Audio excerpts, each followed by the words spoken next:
Okay, so today I'm going to show you how to measure your dog for a harness with my helpful little model Judo here. He's going to model for me, and I'm just going to show you with this measuring tape. This is out of my mum's old sewing kit, but a piece of cloth that you can hold up to, hold up to a ruler would be just as good. So one of the most important measurements is the neck measurement, and I'm going to show you the collar, which is where his collar is sitting at the moment. So we're just going to wrap the tape all the way around at the collar, and as you can see, he is about a 16-inch collar, if you can see that.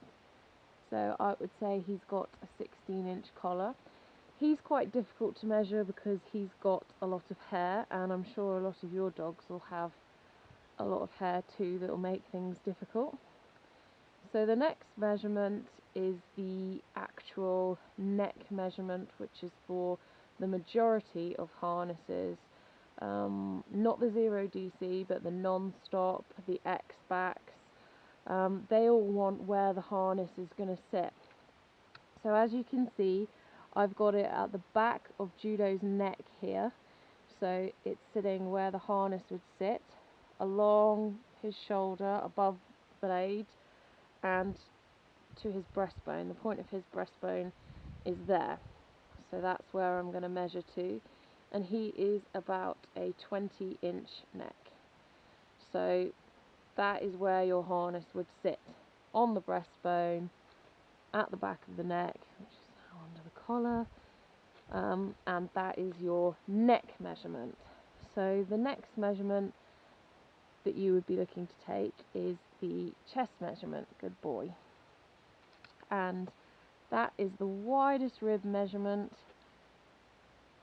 around behind the back of the legs.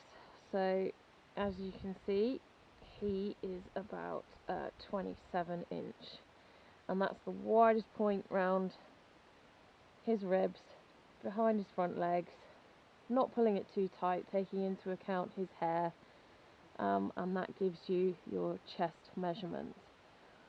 Your length measurement is taken from the base of the neck to the base of the tail, and hopefully you can see there that that is about 25 inches. So base of neck, base of tail. He's not being very helpful in the fact that he's standing squint, but most dogs won't be helpful. They will move.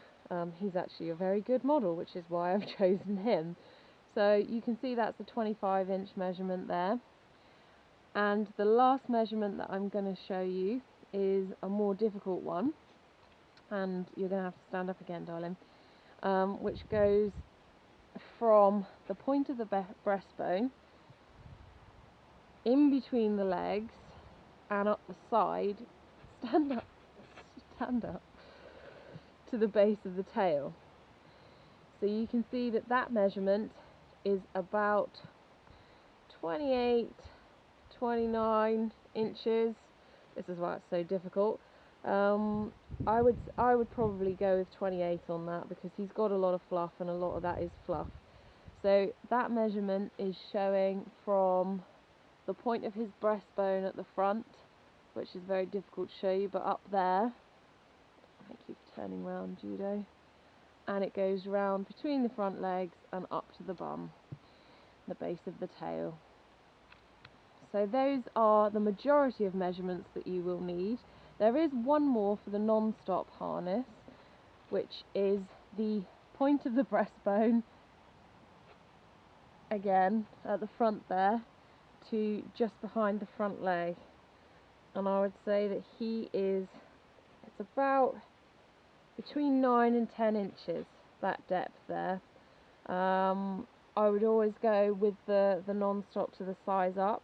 They say that on their measuring guide, go up a size, but I would say that you can see that 9 further back is 10, so it's probably more like 9 inches actually, and from the point of the breastbone. So you can see, even with a particularly well behaved and quiet dog, it can be quite tricky just to get the measurements right, and that's why we have size guides rather than an exact size, because you do need to make sure that you follow it as a guide only. Every dog is different, and you will find that some dogs don't fit in harnesses that the guide says they will. I hope you found that helpful, and hopefully you will be able to measure your own dog knowing where the measurements are taken now. Thank you, Judo!